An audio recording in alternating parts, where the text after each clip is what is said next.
This episode of Author Stories is brought to you by Athon Books. Check out the very best in science fiction and fantasy at athonbooks.com.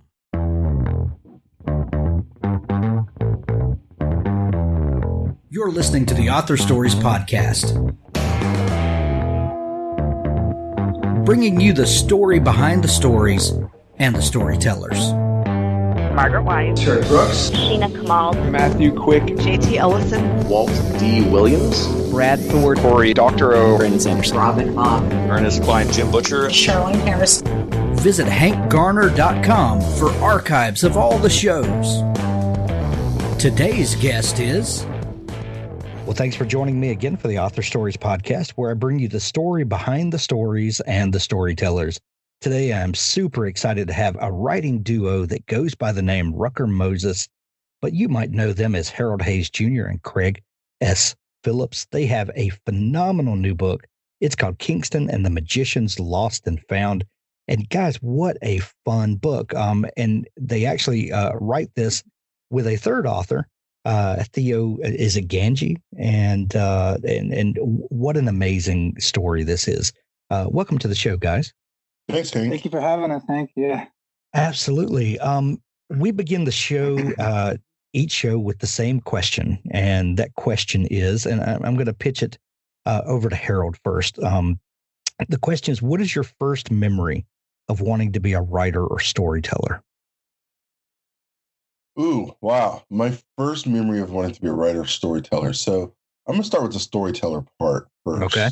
So my first memory of wanting to be a storyteller would probably be from when my father, because he was in the military, in the Army, he took me to his office once, and it was, obviously on a military base. So you see all the big trucks and the machinery and stuff like that. And oh yeah, and so he's like, oh, okay, cool. This is the Army. I get it. But then he took me to this one guy's office where this guy was like, had all these miniatures set up, and he was like the AV guy, and he was making these little mini movies. And the guy showed me, these mini movies that he was making for the Army. And he was just, and he had all this equipment, and he was just in this little studio by himself, kind of doing this cool stuff. And it was such a, different juxtaposition of what you would think about the Army. Then you go see this little studio, this guy making little movies, and it wasn't just like it wasn't all just for the Army. Some of them were like little UFOs attacking the little tanks and stuff.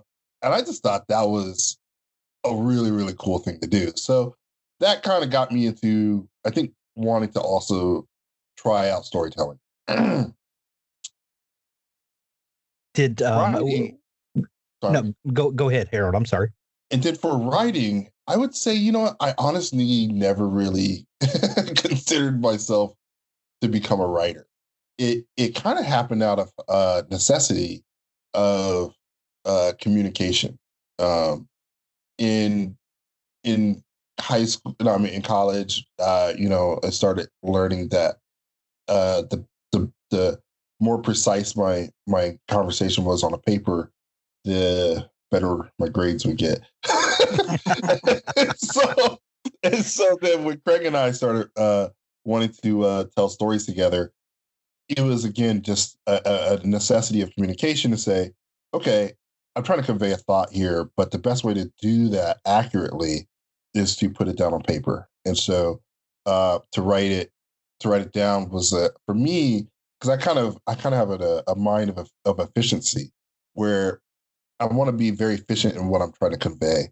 And so I never really thought of it as a desire to become a writer, whereas I kind of say, in a weird way, I'll just be honest, I kind of wanted to be more of a producer director. But writing became a mode of necessity for me, and it's obviously a fun one. So. I love it. Craig, what about you? What's your first memory?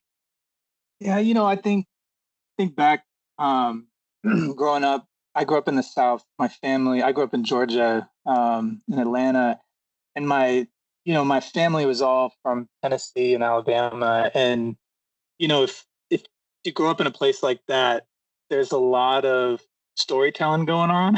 Yeah. And there's a lot of kind of, I'll just call it like big fish kind of storytelling. And when you're young, you don't really, you think everything that everybody's saying is real. So you assume that, if they tell you not to go down by the creek because there's some monster in the water, that there's really a monster in the water. And so, it's like, it was that, I think that made a huge impression on my imagination and the way that everybody was conveying these stories, and it was always really detailed stories that I assume had been passed down for generations. And these are all very uneducated people who are incredible storytellers, and so this was, I think that was kind of my first, that part of my life was really special as a kid. And I think I've carried that imagination on. And then, I think as I got older and I started realizing they're making this up, I can make this up. I started, getting into writing myself. And I remember, I think like the first story I ever wrote, I wanted to do a detective thing. It was Derek the Detective. I remember that. And then I remember I wrote a story in middle school. Like they let us write our own story and illustrate it, and that was probably the best project I ever had. And my whole story was about a kid who's got in a plane crash and lost his arm, but then became a legendary basketball player. So I even guess at that age, my mind was attracted to like interesting stories or giving my characters challenges. And then I think I met Harold. Harold and I have known each other a long time. I won't say how long, but we went to college together in Athens, Georgia. And it was the kind of thing like you meet somebody that is equally as passionate about just making stuff. And that's what we did. We would just make stuff all the time. We would be filming stuff and writing stuff, and we kind of turned it into a job. That's it.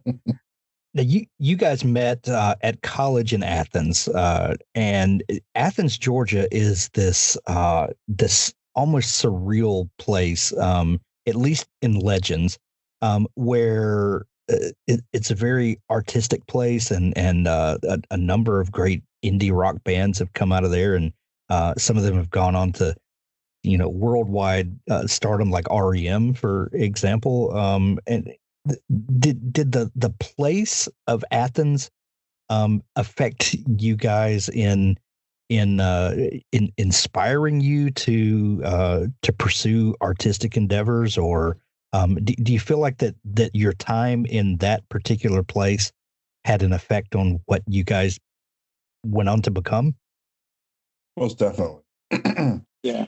I mean, I would definitely say like what I started doing loaded in Athens. Like, I was not.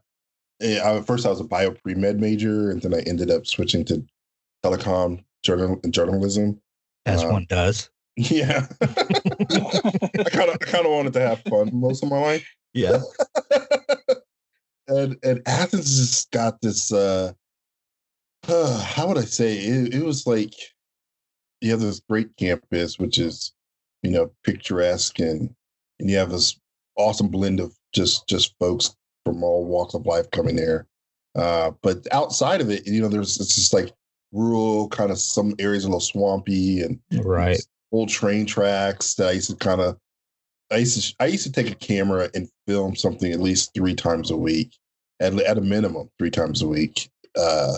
When they let me get my hands on a camera, check it out.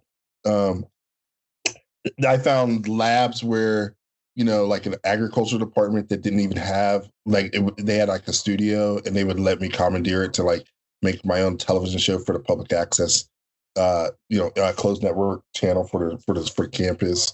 And then Craig and I ended up tag teaming on a couple little projects together. And actually I would say that was really, I'll just say I'm kind of I was kind of hard on some of the people at school about like being really as passionate about movie making and stuff.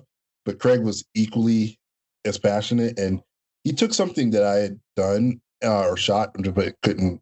I didn't have time to edit it, and he turned it into something else that I had not envisioned. And from there on, I knew like, oh man, we're gonna be buddies. Yeah. I mean, go ahead. No, go ahead, Craig. I'm sorry. Yeah, I was just saying, Athens was definitely formidable for me because I felt like coming out of high school. I mean, I played baseball, and that was kind of my life when I was a kid. And when I got to school, I wanted to write, and I was trying to figure out, I was like, where do I write? And then I would read the school paper, the Red and Black. That's the local Athens paper. And one day I just said, I'm just going to walk in there and ask them, what do I need to do to write something? And they said, write something. I was like, oh, that makes sense. But so that's what I did. I remember the first thing I ever wrote was about Oktoberfest in Helen, Georgia, which is a very interesting little town, this little Bavarian town up in North Georgia. And I just did an article. I went up there. They said, make sure you interview a lot of people, get a lot of different perspectives, and write an article, and we'll see if it's good. And sure enough, that's what I did. And that, I started writing for the paper, and I ended up becoming, I was the main music writer, and that was a good town to write about music. So I got to go to free shows. I got to interview people like George Clinton and Jello Biafra and all these amazing people anytime somebody would come through Atlanta, they would end up coming through Athens as well to play. And they usually would want an article written up in the student paper to get the students out. So they would, it'd be crazy. I missed a call from Willie Nelson once. I wasn't at the office. Man, but those are the missed opportunities that become legend. I still have this piece of paper because back then they would, like when I'd come up to the paper, they would just write you a note if somebody had called. And I honestly don't know if the person who answered the phone knew who it was, because it was just really nice penmanship. And it just says, Willie Nelson called 2:34. And it was in my inbox. What?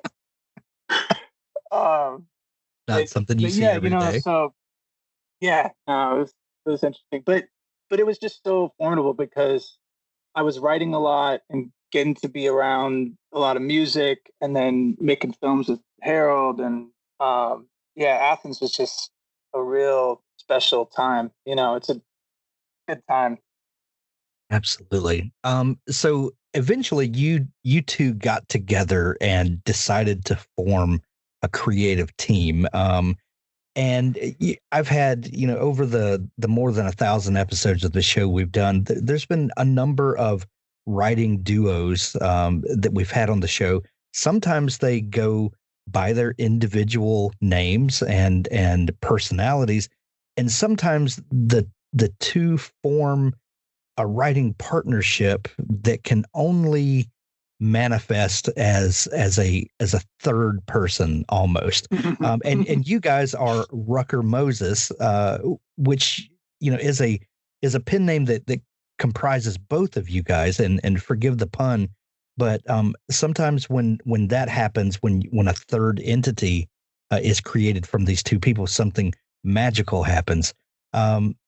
But what was the motivation for you guys to form this partnership and to create another entity that you go by?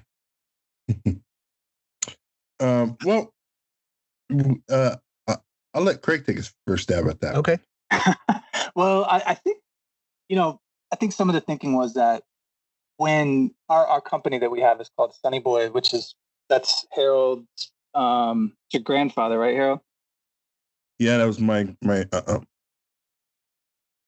yes, that was my grandfather's nickname. Yeah. He was I never met my grandfather on my father's side, and I wanted to pay some homage to him, and because he was an artist in his own way, and so that was his name. Yeah, so when we started Sunny Boy, we always kind of prescribed to this mentality that we work for Sonny Boy, right?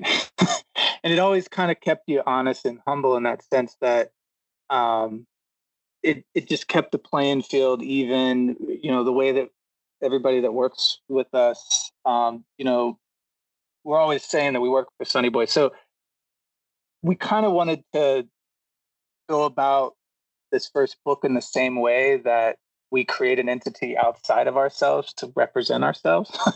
And we just thought that if we're gonna go about this, we've been one voice with all of our creative endeavors for so long. We should do that, and we should make a new entity that.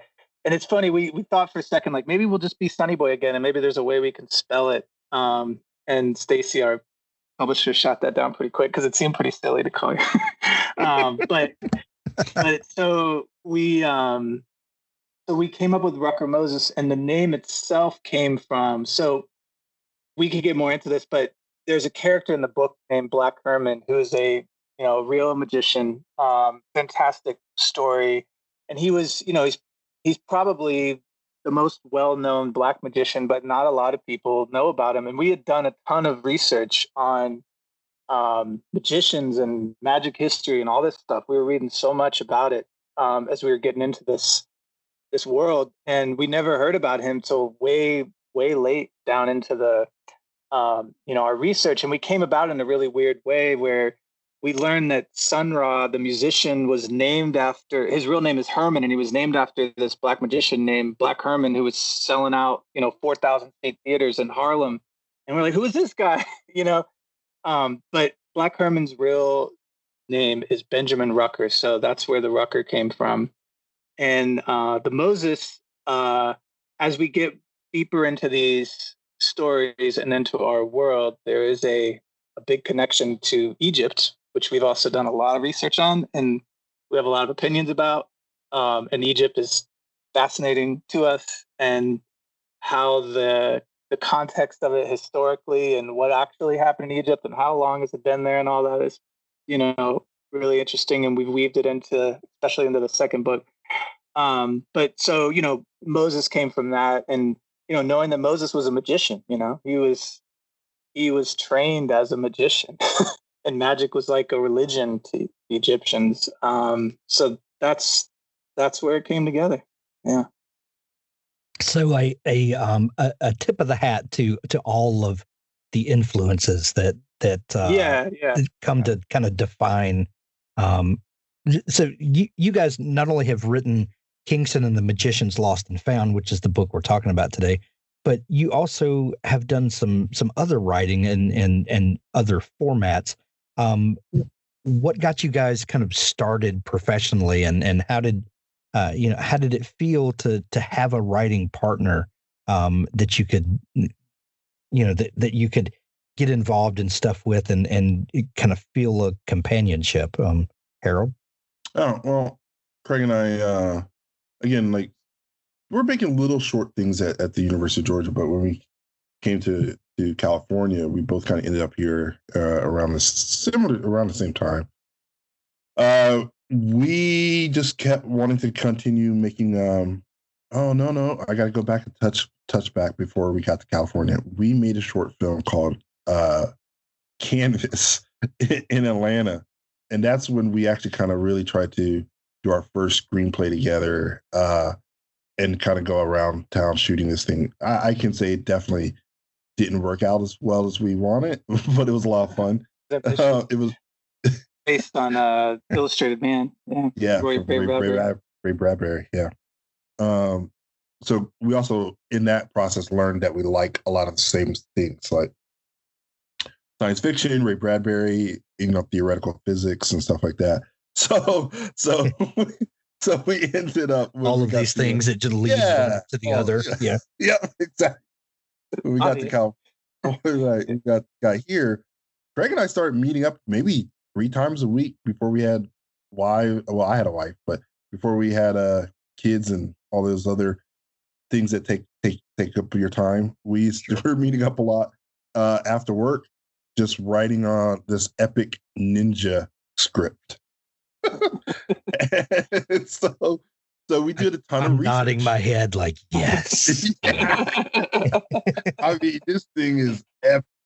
It went into so we did a ton of research because we didn't want it to be the two guys who, I'm a black guy, Craig's a white guy. They want to be the guys who were writing this epic Japanese, story without knowing what we're talking about. So we did a ton of research into ninjas. And so the research component really started to come into our play, I think, writing together at that point. We would write a lot. We wrote this big screenplay.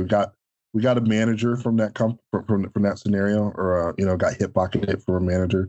And then we also started writing like these short kid stuff, because we also said, well, no one's ever going to make this screenplay. It's so big, so epic, and bloody.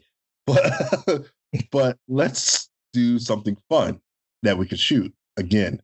And that's when we came up with this thing called Ghost Town. Yeah. And that was, we shot that. So it was a kid script. We shot it ourselves. We paid for it with the money we were making from Sonny Boy and editing and all that.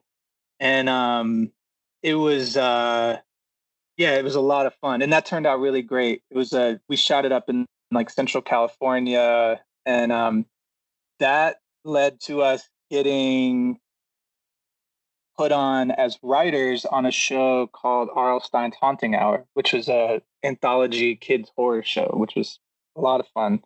And we, so like, when we had shot Ghost Town, we were showing it to different people. And there was this really great guy, Ted Biaselli, who's now over at Netflix, but he had seen our short and he put us on, with the show writers. He says, like, I want you guys to hire these guys to write some episodes. So we met Billy Brown and Dan Angel, who were the showrunners, and we're also the showrunners for Goosebumps back in the day for all the 90s kids. That was a great experience. And what was so good about that is it, being an anthology show, every episode was just our own weird, crazy ideas. So we had one where it was these kids are trying to replace the mascot at school, and because they have this lame mascot, but then the mascot starts taunting them, and it becomes a duel between these two kids and a creepy mascot. That was a lot of fun. And we did one about a kid who snitched on his friends after some incident happened, and he had gotten a cast on his arm. And then he starts thinking that he has rats growing in his cast. So we're trying to put the lessons out there not to be a snitch.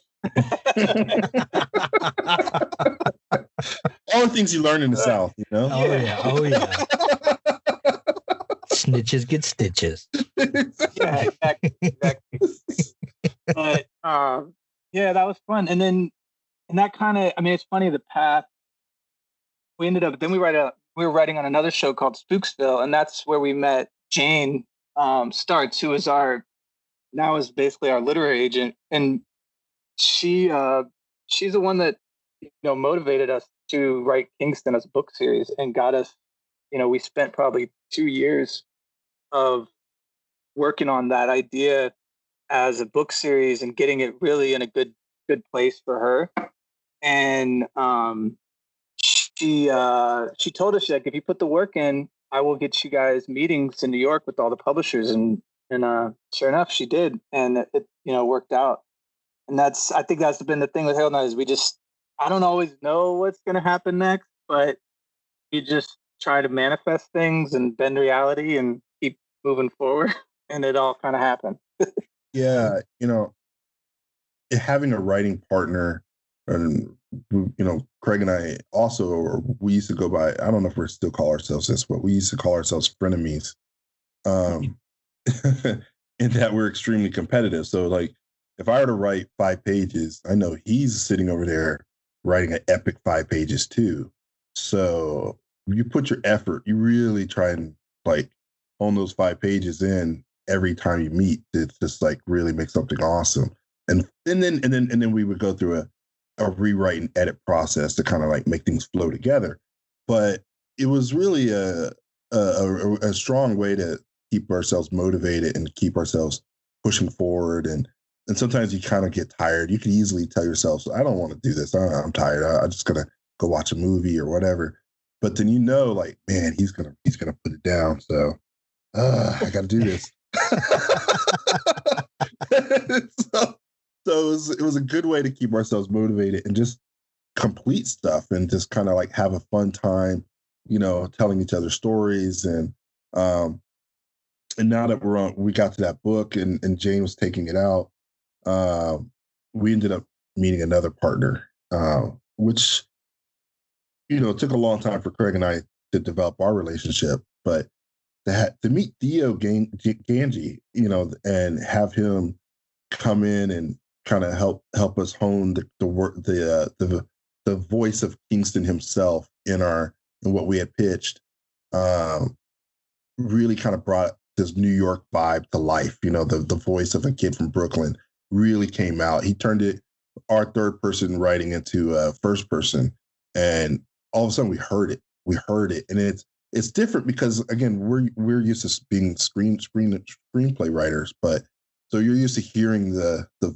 words. You're used to hearing someone kind of like speak it, but a screenplay is just a blueprint, whereas this is, you got to write so much other stuff besides dialogue. In a way, hearing it from the first person was similar to us, and we kind of understood it because we actually could hear this guy's thoughts and we could hear him speaking, and it just really made a lot of sense. But Theo just became like another brother to us. That's awesome. Authors, I have a fantastic new service to tell you about. It's called PubSite. PubSite is a service to help you build your very own website, your home on the web, where you can promote your work and give your fans a place to connect with you. PubSite is a website platform that allows every author, regardless of budget, to have a great-looking professional website developed by the book marketing professionals at FSB Associates. PubSite is the new, easy-to-use DIY website builder developed specifically for books and authors.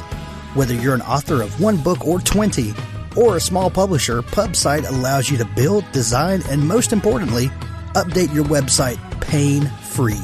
No need to be dependent on a designer or webmaster to make a small but costly change to your website. Save the money and do it yourself. PubSite is the best platform for authors because it's a book-centric platform. PubSite was built just for authors and small publishers. Every design, feature, and layout is book-centric. They have customized designs for you to use. It's easy to build. No coding or HTML is necessary to create a stunning, professional-looking website with all the features you want. Get a custom domain name, yourname.com. It's simple to update. You can add all of your books, add a blog and a book tour, sell from any retailer, manage your email list and social media, and even do e-commerce.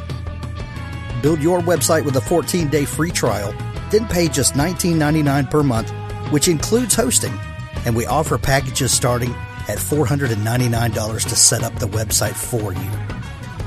Pub-site.com, the place to help authors find their home on the web. Dream Author by Sophie Hannah is an immersive 14-month coaching program for writers at any and every level of experience, and also for those of you who want to write and are just waiting for the right encouragement and guidance to get you started. Your writing dreams should make you happy. For so many of us, our dreams are not a source of happiness. Instead, they cause us stress, guilt, frustration, and even shame. Here's the great news. All of these feelings are natural and all writers experience them. The problem, though, is that when your writing dreams bring you more anxiety than joy, it affects your resolve and your productivity, and you end up not taking the action you need to take in order to propel your dreams in the right direction so that they can stand a strong chance of coming true. That's why Sophie created the Dream Author Coaching Program, to teach anyone who is passionate about writing how to change the way they build, think about, and pursue their writing dreams in order to become their own most powerful ally and advocate for the rest of their writing life. And more great news. Once you've learned that skill, it lasts forever. Visit dreamauthorcoaching.com to get started today. One of the things that I love about doing this show is that getting to hear the stories of how you got to this point. Because if you two guys, Harold and Craig, would have started out at college there in Eastern Georgia, and said, I want to write, middle grade, young adult fantasy type stories. That would be a very different story and probably would have resulted in a very different book than Kingston and the Magicians Lost and Found. It's almost like, Harold, you needed your love of film and visual storytelling to marry to Craig's love of an inherited trait of Southern storytelling, and then you get this weird gumbo when then you bring Theo into the mix, and Kingston and the Magicians Lost and Found comes out of that. And you never would have gotten this if you guys hadn't then moved to California and did all of this stuff together. When do you think back on your journey and I've talked to a lot of actors, producers, directors who have gone on to write, and they invariably say that one great thing about writing prose is that you are kind of the master and commander of the entire process, and you don't have fickle actors who may be in the mood one day, maybe they're not, or you're not the screenwriter whose vision either does or doesn't kind of come to fruition, because there's so many other people involved in the process. When you're writing prose, you are you're the god of the universe, so to speak. How has your experience with writing, pure prose now varied from the other things that you've done? Yeah, I mean, I think you're right 100%. And it's amazing when first of all, you really have to approach it in a different way. And you have to, like, when you're writing screenplays and you get notes back and all these things, everything's about like, move things along, get it going faster. We don't need all this stuff. This is extra. We don't need that. And then when you get into writing prose, you can take your time and you got to describe everything. And the notes you get back are described more and set things up. And we need tone and we need to feel, what's going on in here. And so I think, while Kingston definitely moves at a clip, it's really a lot of fun to, you have to almost go into a meditative state to just be in that place and then just write about it. So, and write about it in a way that someone else can visualize it. And that's not what you're really doing in a screenplay. In a screenplay, like Harold said, is you're giving someone a blueprint and then they down the road do that part. So it's a really fun journey to be on. And, we're lucky. We are lucky that with Theo, we call Theo the professor. He is a professor. He runs a creative writing program in Brooklyn, and it has felt like that, where we've had all these ideas and we've been thinking about Kingston for so long, and then we get to kind of go in and have these experiences with Theo, where he is equally as nerdy with his likes and everything, as far as what he's into, but to just go through this process and we feel like we're becoming prose writers. And for like me personally, I try to sit down and write every day now, and it's a practice now, and it makes everything better, because I'm sitting here talking to my son, my 7-year-old, like about stories all the time and bouncing ideas off. And I feel like if I don't do it, if I'm not in that headspace every day, it's like you didn't eat, like you skip lunch. You feel something's wrong, something's off. Yeah. And I don't know. I don't think I always had that urge to constantly writing when we were writing screenplays. Like screenplays was a lot of like hustling, and then these like quick spurts of writing, and then notes and talking to people, quick spurts of writing, hustling.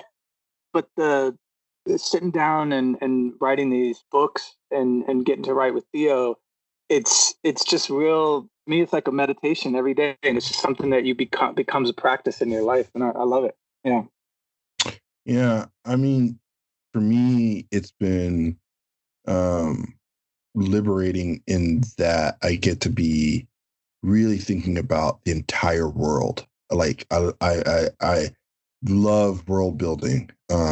So getting the opportunity to really say, does this power that this guy is going to wield, what do you don't want to say, oh, you can just do a couple of this and that, and that'll look flashy on the screen. But now I have to think about why. What does it mean? What does he feel about it? How do we describe why he feels about it? And all these things that just like, you get to really think about the entire world and what every little thing mattered and what it means. And so helping Craig and Theo, as we all come together, I love to put things into a lot of like drill down to like really small details as to what this or that means in the inside of a world. And we all are world builders, but I really would say that prose writing has kind of really helped me kind of look at that and say, this actually matters. Whereas in screenwriting, I kind of like we said, someone else is going to paint that picture, paint that part of the picture. I'm just going to like create this blueprint and that's it. So as two guys who met in Georgia and now live and work in California, of course your first novel will be set in Brooklyn. I mean, why not? So tell me about how Kingston kind of came onto the stage of you guys' minds. Who is Kingston? Why is the story set in Brooklyn? And what's the setup for the series?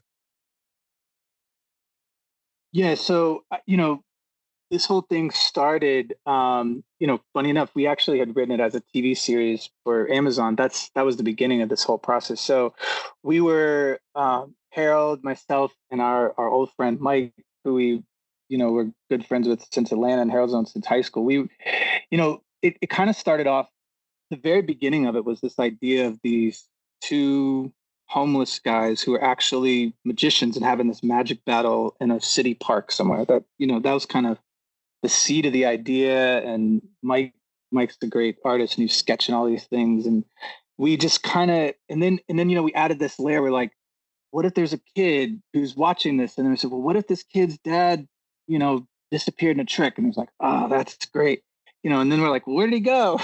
So, I think like anything in our lives, like it just kind of slowly rolled into this story. And then as we did that version of it for the TV series, and then it, when Jane pushed us to write it as the book series and Harold and I started tackling that, you really had to go much deeper than we even had just on the TV series. And I think, we started, that's when we really started doing a lot of deep research into magic. And it was kind of like, this has to take place in New York. If we're going to talk about his dad disappearing, and we're going to tie it back to all this incredible magic culture and history that was going on, like New York's kind of the place. And I lived in New York after college for a while, and we're up there all the time. And we always knew, we were just like, we'll make our own little neighborhood in a borough, in Brooklyn somewhere. And it could just be this place where, magicians are known to have hung out. And then we can start building the world out from there. And it's just that as soon as we kind of like put that world there, and then we came up with this idea that Kingston and his mom are coming back to save the family brownstone that they had their magic shop in, and his uncles they used to be the homeless guys, they're now his uncles, and they've kind of run the place into ruin and not taking care of it. And his mom doesn't want him to have anything to do with magic. And we're like, let's just, like, the beginning of this story is him going back, and his mom's got purpose there, and Kingston's gonna find his dad, and he knows he's out there. And all those elements just started to come together in a natural way. And the other thing with Kingston, I feel like we always saw him as this young Basquiat. That was a thing. I remember watching the Basquiat movie where I think it was Jeffrey Wright played Basquiat, and they'd have these scenes where he would he'd be like sleeping in a box, and he'd walk out and he'd look up at the sky, and there would be this like a guy surfing in the sky, and it was just this great, beautiful, all these just beautiful things where you felt like you were inside of his mind. And I think that was Julian Schnabel. That was such a great movie, and and we loved all things. So we just always, I think we always kind of saw him as this kid who saw the world like Basquiat did, and or at least in some of those movies that we'd watched about him, in the way that he was portrayed, and that he really believes in what happened to his dad and where his dad went to, and he wants to figure it out. And New York was just a natural place. And like I said earlier, we're blessed that Stacy over at Penguin put us in touch with Theo, and Theo's born and bred New York, and he definitely brought a great voice to Kingston, and flipping things and putting it in first person. Yeah, well, in central to the story is Kingston looking for his father, and Craig and I have fathers that we both really love and look up to, and who've been influential in both of our lives. And so there is this. I think really Kingston, before we even came to New York, we realized New York was a thing. But what was always been true to Kingston is that he is looking for his father, and because he has a strong love for his father. And so that, I would say, came directly from us, and the ties that Craig and I both have with our fathers. And so, it was like, well, what happens if this father is missing? And what would we do? We'd never give up. We would never stop looking for him. And so that, I just think that seed, we kept making sure that in the book also, when we got down to writing the novel, that was central to his motivation throughout everything he did, was to find out where his father was. And of course, he learns different things about magic, learns different techniques in New York, and traveling through it. And you get to be on his journey, but that journey is to look for his father. And I would say that's kind of how we always kept kind of grounding ourselves to go back to who is Kingston. He's a kid who's, who really knows that he needs his father back. His mother is awesome. And she's done the best she can. And she's finally brought him back and given him a little bit of rope to go out there.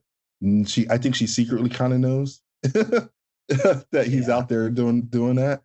But and she wants to have a little bit of hope, but she's going to let Kingston be that hope for her. Because, it's kind of weird to say, oh, your dad disappeared in a magic battle. It's like, what? Okay. Did he just run off? What happened? You know what I mean? So, it was like, well, let's let a little bit of hope live in this kid, and maybe something cool will come of it. But she's still trying to keep the family strong, keep it going. But he never wavered. That's the thing that's unique about Kingston. This book is a great setup for an entire world, and the format of this book, the genre, and the I'm hesitant to say that this is like a middle grade young adult novel, because I think with that comes a lot of expectations. But some of the best sort of loved fantasy series have started off in that age group genre. I mean, look at Harry Potter, that began as a middle grade, and then into YA and all of that. But does this really create a world that you guys are looking to explore more and more? Oh, yeah. Oh, yes. I had a feeling. Well, like I said, we did tons of research. And I think the other thing too is the conceit always about where did his dad go. That was always the thing. That was a lot of the work of the story building, because Echo City we felt like we understood Echo City. We were like, okay, we get Echo City. We know it's a really kooky, interesting town, but what is it what's the secret? What's underneath the surface here? And I think that's where we've spent a lot of time really developing. And I think that's where the series will go. And all these things that we've brought in about, Black Herman and the Echo universes and these things that the readers will discover in the book, they will expand in a big way. And there's a big lore that's kind of under the surface of this little part of Brooklyn that Kingston lives in, and these kids will find that. And I think in doing that, like we mentioned a little bit earlier, we're trying to expand on the idea of what magic is. I think that was always an important thing. Like Harold and I would always say, there's no wands and spells. That's not what this is. And we had to, I think we like, when we first started writing it, we pulled back so much so that we had to let go and allow, more magical things to happen. But we really did want to make sure that it felt grounded, so that when you got into the part of the magical part of the story and where his father disappeared to, that you felt like it was grounded in something real. And we talked a lot about that. And then it allowed us to talk about the concept of what magic has been to so many people for so many generations, and that the way that we perceive magic right now, and the term magic and what people may think of it, it can kind of go the wrong way sometimes. Like I think people get turned off by it and think, oh, it's kind of silly and parlor tricks and all this. But the history of magic is fascinating and going like way, way back. I think that's where we kind of hope to explore without giving anything away, Yeah. Well, the new book, Kingston and the Magicians Lost and Found, when you're hearing this, is available everywhere. You can grab it in Kindle edition or actual paper. It's also an audiobook. How do you guys feel about the audiobook production and, being visual arts guys? Do you feel like the audiobook kind of bridges those two worlds? Yeah, I love it. It's I just this summer started getting into audiobooks. Like that wasn't like much of a thing for me. I used to always just, try to read, but then I found I was able to increase my reading through audiobooks, especially this summer, trying to multitask. Well, God knows we needed something to fill some time this year. Absolutely. Absolutely. Yeah. And so to hear what they did on this, it's so cool. It's so amazing to hear all the different voices that the guy plays. And I don't know, it's a treat. Yeah, it was really great. And they, it's hard it's hard to sit down and read with two kids and a baby, I know a lot of people can relate to that. So I love audiobooks because you can, just pop in some headphones and listen while you're doing all the things that you got to do these days. So it was a treat to listen to that in that form. I think it's a great form. I love listening to books that way. And the other thing is I can sometimes draw my family members into it by, that's a great point, by putting it on. Right. And then they're like, well, what is this? It kind of becomes a communal experience almost. Yeah, absolutely. Yeah. My son is, he's 7 and he's starting to read.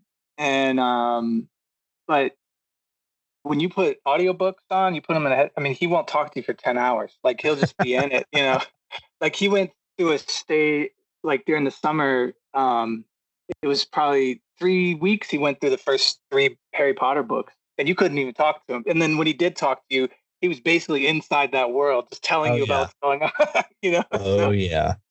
Right. Yeah.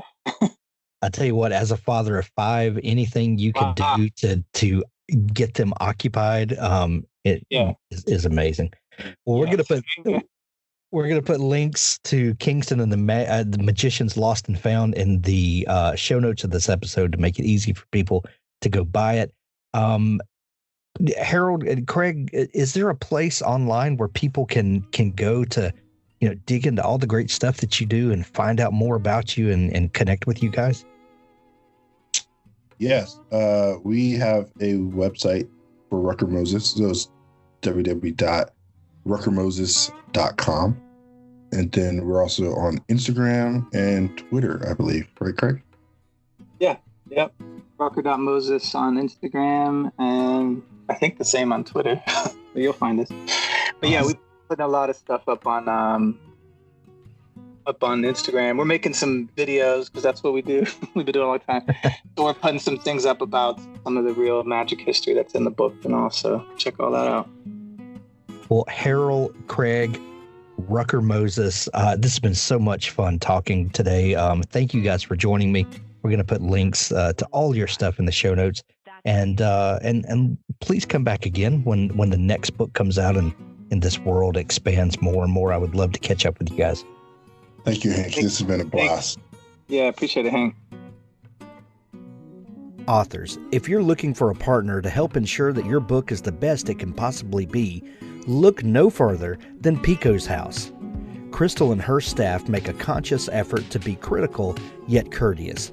They also strive to make the business side of things run smoothly so that you can rest easy knowing that your manuscript is in capable hands.